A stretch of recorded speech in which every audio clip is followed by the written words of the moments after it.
I walked into marriages like midnight rooms, not for the thrill of darkness, but because I ached for the warmth in shadows.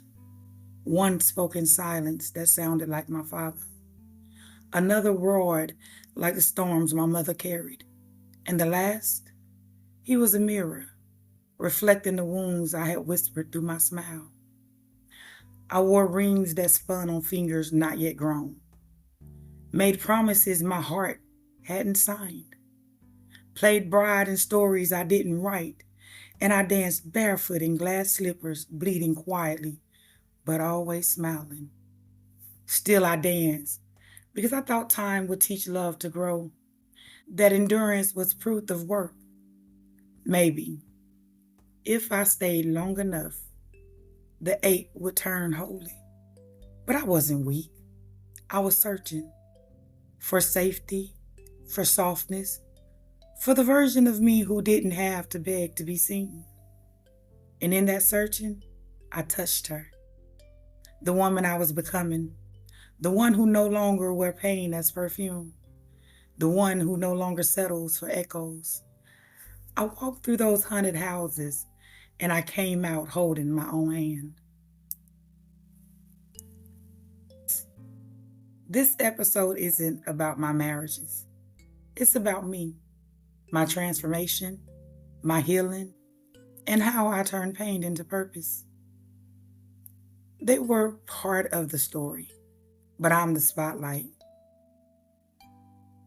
This episode offers a timeline of growth. This is a peek into the season of my life that at moments felt like I was breaking, felt like I was drowning, felt like I just wanted to give up. But then I realized that the purpose was bigger than the pain.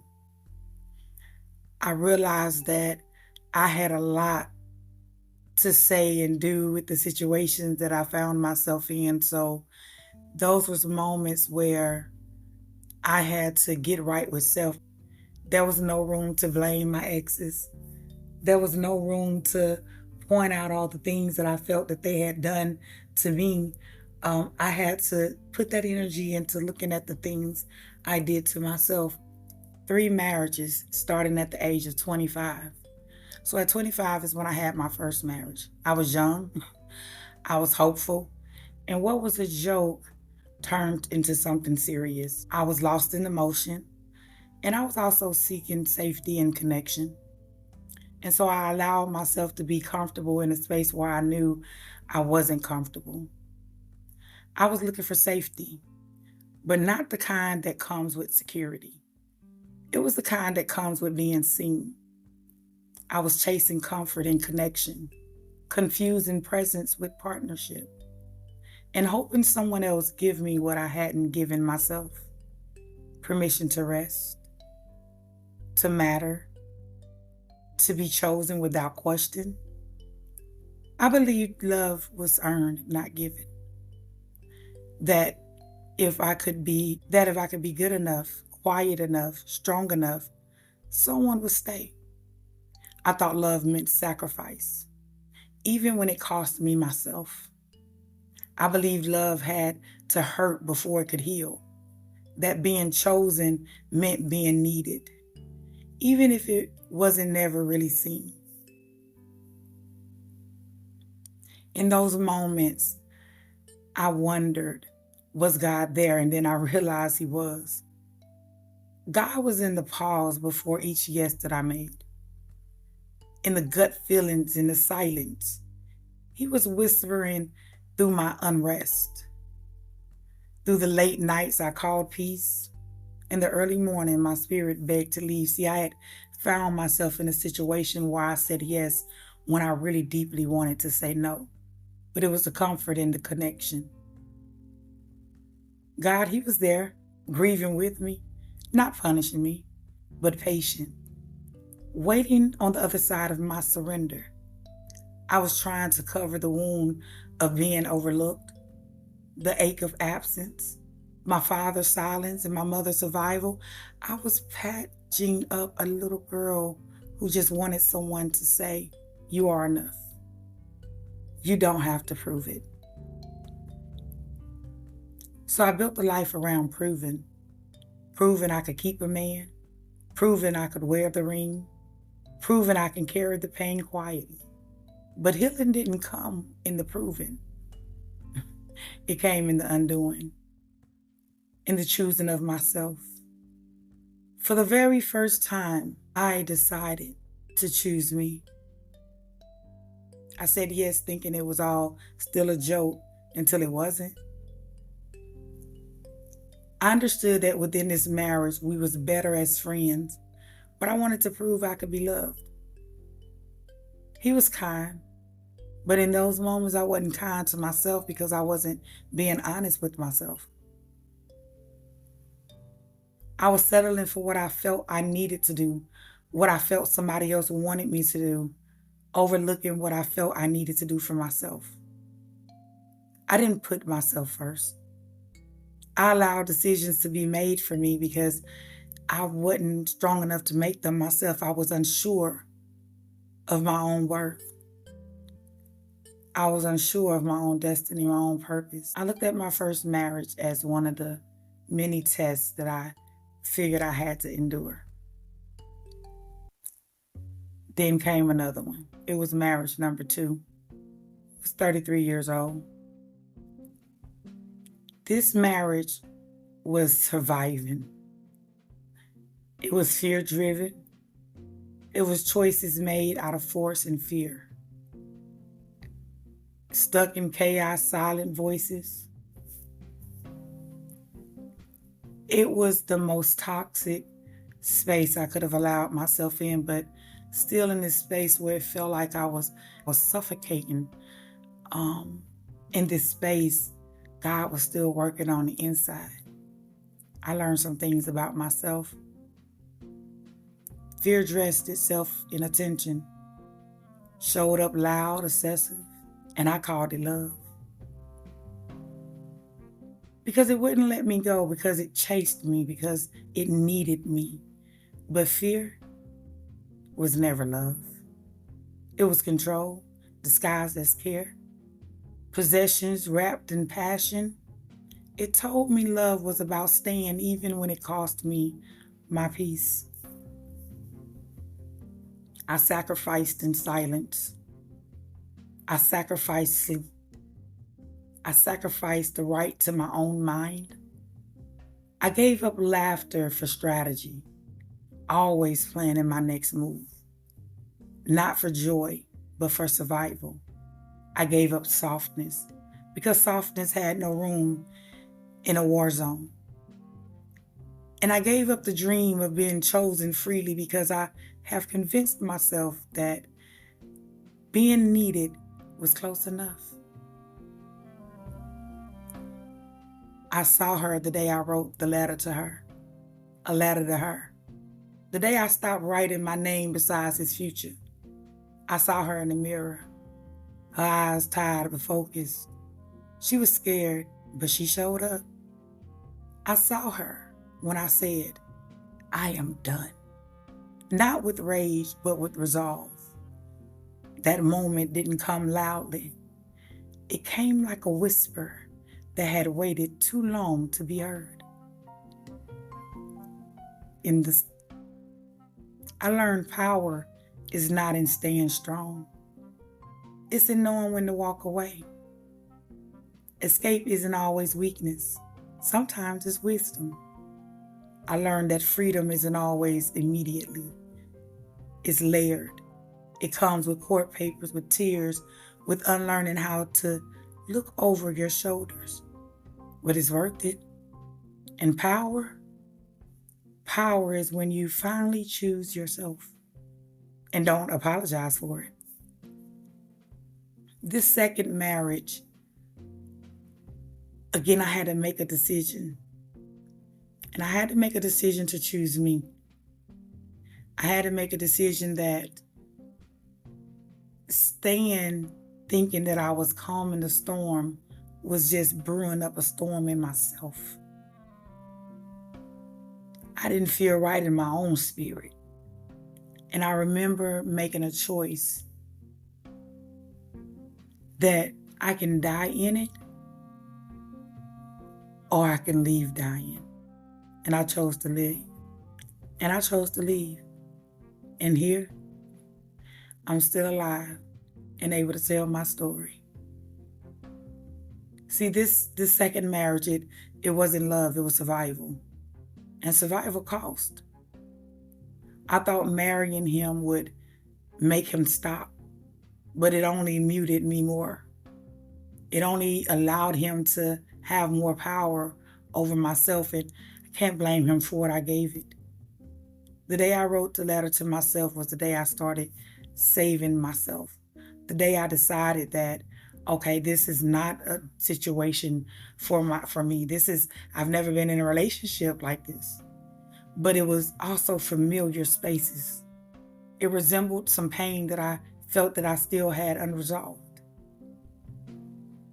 But then time go by and we have the third marriage. And that was at 37. This marriage was true self-reflection, spiritual awakening, and dismantling and rebuilding. It was different from the other marriages. I was different from who I was within the other marriages, where all of them had its seasons, where all of them had its moments. I was different. I learned something from each and every last one of them. And although I think I repeated some of the same, although if honesty, I repeated some of the same habits throughout each of them. I said yes, but there was a no standing behind it and I ignored it. And I'm not saying it because we're here now. I'm saying it because it's the truth. But in this third marriage, the part of me that still didn't believe peace was possible, she existed. The part that confused familiarity with alignment. She needed to feel seen, even if it was through someone else's broken lens. She needed to know what it meant to choose herself, even if it was once again. But first, she had to see what it looked like to be lost in someone else. This marriage, it wasn't punishment, it was revelation. He was a mirror. And in his reflection, I saw the part of me still hiding behind almost. I remember many moments meeting God in the closet. In my closet, I would go and I would literally sleep in my closet. And God was there. He spoke in silence, in stillness. In that holy moment when my knees hit the floor, Lord knows it hit, and my mask fell off, He didn't yell. He didn't judge. He sat with me in the darkness until I could see myself again. God was in the tears that finally fell, in the apology I whispered to myself, in the moment I said, Lord, if this is not your will, remove it. And He did. Not overnight, but in layers. Until the weight was no longer mine to carry. I was shredding the woman who made herself small. The wife who wore shame like perfume. Who dimmed her brilliance to keep the peace. I shared the belief that loyalty meant losing myself. That staying quiet was noble. I pulled back the titles I clinged to. Wife, fixer, forgiver. And underneath them, I found the woman who was whole, without the ring. I promised to never leave me again, never to confuse love with labor. I promised to protect my peace like sacred ground, to honor the voice God put inside of me, the one I had silenced for too long. I promised that the next time I say yes, it would be to someone who meet me where I already am, not someone I had to shrink to reach. And I'm keeping that promise. Every day I wake up, I choose me. That's the vow I'll never break. As I stated, each marriage was different. Each marriage met me in a season of life that I think I needed. As I look back on it, as I evaluate, as I did some research myself on just a timeline, the season of life from age and all and where I was right on time. Did it hurt? Oh, yes. It was painful. It was very uncomfortable. But it's joy at the end of it because I made it. And I didn't make it just surviving and getting out of the marriage. I made it learning more about myself. It has made me to be the woman that I am today. I get to share my story. And as I go deeper in later moments about my story, you get to understand why going from existing to living in God's grace is very important to me. This marriage, he reflected the brokenness that I was finally ready to see in myself. I was calling out to God from my closet to show me. And he did. This was the divorce that birthed the woman I had always been becoming. You know, as I look back and I give much thought to it, my marriages didn't fail. They revealed me. Each man was a mirror, reflecting back the part of me still aching to be seen, still whispering, I am enough. I wasn't choosing love. I was choosing from lack, from wounds I hadn't named yet, from a little girl still wanting her parents to come home whole. I realized that I had been marrying pieces of my parents all along. My father's absence echoed through the emotional distance. My mother's storm showed up in the chaos, and I kept trying to earn what I was born worthy of. But healing, let me tell you, healing began the moment I stopped outsourcing my worth, the moment I stopped placing my value in someone else's hand and started coming home to me. These marriages, they weren't failures. They were classrooms, sacred spaces where my reflections deepened, where God met me in my ruins and reminded me, you are the one you've been waiting for.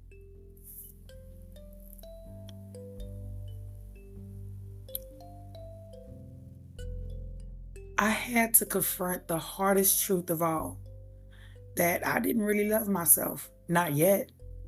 I loved who I was becoming. I loved the ideal of wholeness.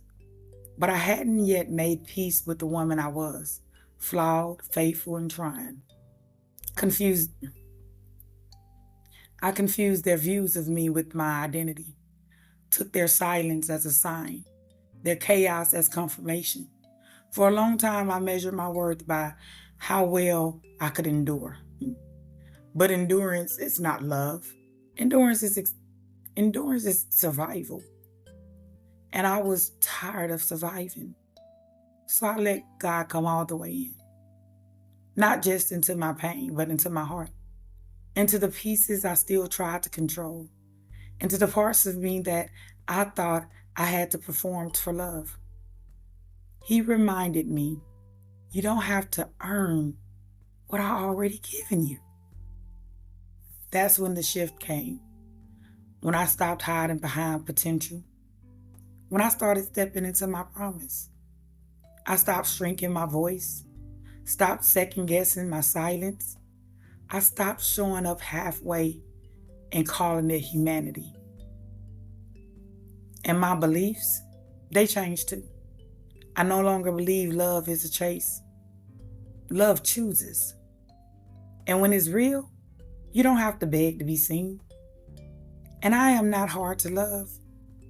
I was just planting seeds in soils that couldn't hold me. They didn't speak my language. But I do now. Being honest with myself means I no longer carry what isn't mine. I release it. I bless it. And I walk away whole. Here's a letter to myself. And I hope that this letter reaches your heart as well. Dear me, here's a letter to myself. to the one who stayed. You stayed when it was easier to leave your heart behind. You wore silence like armor and still prayed loud enough for the heavens to hear. I saw you, bruised but brave, pouring, purp- pouring purpose into broken vessels, hoping they'll fill the cracks in you. But now, you know better. You know that wholeness can't be borrowed, that love starts at home in you. So, here, to the girl who survived, the wife who outgrew roles, the woman who finally stopped apologizing for being the main character. I love you. I see you. I forgive you. Keep becoming. Sincerely signed, me. So I want you to take a moment and I want you to think about the mirrors you've married, whether they're people, patterns, or pain. What does it mean to be the main character of your life? If you was the main character, how would that look? In the next episode, I'll be breaking down moments I haven't shared before. But I'll be doing that only because I'm ready. And maybe you are too. I want to take a moment to thank you for listening.